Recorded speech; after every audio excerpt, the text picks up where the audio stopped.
Խաղացին ձեզ երկանիցներ, սրտանց ասենք պարմեր տիրոց, բոլորս էլ ուրախ ենք այս հրաշալի կառույցի համար, որտեղ պետք է Աստծու անունը փառաբանվի։ Եղբայրները արդեն հիշեցրեցին Սողոմոնի տաճարի վերաբերյալ, երբ որ Սողոմոնը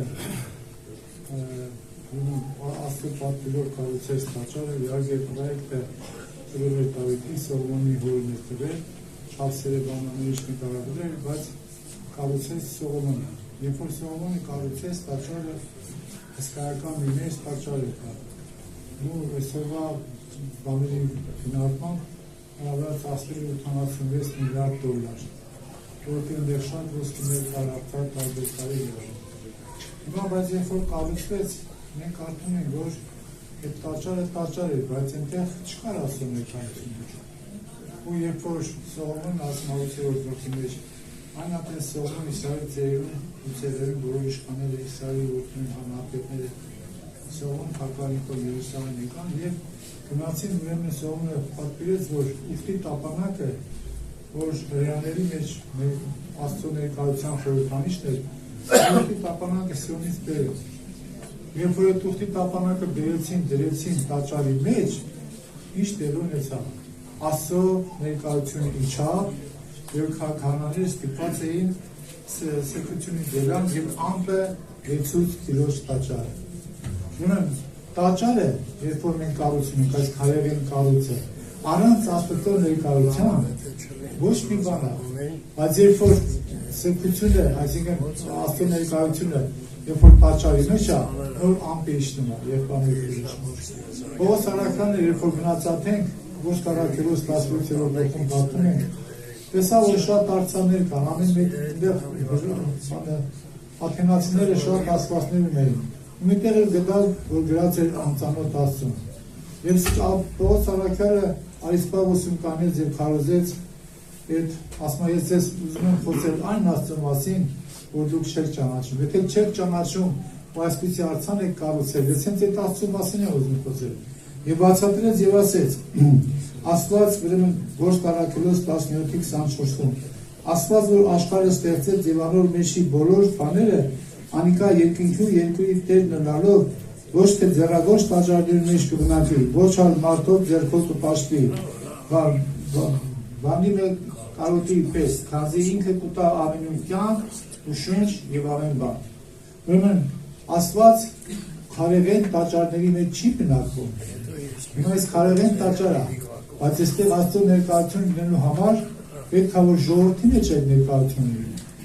Աստծո տունը Հիսուս ասեց Հովհաննես 14-րդ գլխում, որ ես եւ հայրս կգանք ու ձեր մեջ օթևան կանենք։ Սիրելի եղբայրներ քույրեր, այո, տաճարը շատ հրաշալի բան է, հավաքատեղի է, բայց եթե այնտեղ ժողովուրդը չապաշխարի, չլինի Աստծո ներկայություն, այդ տաճարը որևէ բանի պետք չի գա։ Հիշում եք, ասենք եղբայրները հիշեցրեցին, տեսել եմ եղել Եվրոպայում, ինչքան մեծ տաճարներ, ինչքան մեծ շինարարական գործեր ա, որ ասենք արվեստի գործեր ա, բայց այդ տաճարները այսօր մարդ չկա, գնացող չկա։ Ու երբ որ սիրելիներս մենք կարդում ենք նաև Անգիա մարգարության մեջ, որ Տերը այսպես է ասում, Անգիա մարգարեի միջոցով ասում է, Դարեթ թագավորի 3-րդ տարին Տերը խոսեցավ եւ ասեց, ուրեմն Բաբելոնից ժողովուրդը վերադարձրել, Աստված Բաբելոնյան գերությունից ժողովրդին վերադարձրել էր, որպեսզի ժողովուրդը շինարարություն այն, տաճարը շինի։ Հիմա տեսեք 4-րդ խոսքում ինչ ասում, արդյոք ժամանակն է, որ դուք ձեղունազարդ տուների մեջ բնակեիք ու այս տունն ավերակ մնա, սակայն հիմա Զորաստերը ասես է, ձեր ճամփաներով մտածեցեք, շատ ցանեցիք, բայց քիչ կերիք, կերակ, բայց չկշտացավ։ Եվ 7-րդ խոսքում ասում է, Զորաստերը ասես է, ձեր ճամփաներով մտածեցեք, լերը ելեք եւ փակ բերեք եւ իմ տունը շինեցեք։ Ուրեմն, երբ որ Զորաբաբելը Հոսեդեկյան, Հեսուն եւ Սաղաթելյան Զորաբաբելը եկան Երուսաղեմ, հետաքրքիր է, որ Սաղաթելյան Զորաբաբելը Հեսին չսկսեցին իր Աստծո կառուցելուց։ Նրանք սկսեցին Աստծո տաճարը կառուցել։ Եղբայրներ քույրեր, շատ կարևոր է, որ ինչից ես դու սկսում քո գործունեությունը։ Եթե մենք ուզում ենք Հայաստանի վիճակը լավանա, պետք է դա եկեղեցու սկսվի։ Եկեղեցին պետք է,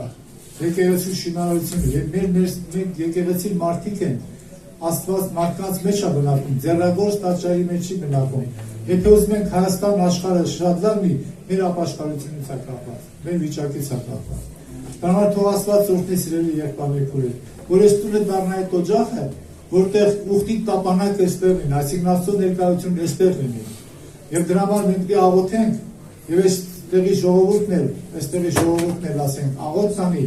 որ ոչ միայն իրանք այստեղ գան ու պաշտեն, այլ շատ այստեղ նորեր հավաքվեն, եւ այս հիմա ինչքան որ 120 հոգյանոց տեղ է, դառնա 240, հետո դեռ եւ այլ 1000 հոգյանոց եւ այլն։ Ժողովուրդը շատ կապաշխարի։ Տիրոջ անունը թող փառավորվի։ Ամեն։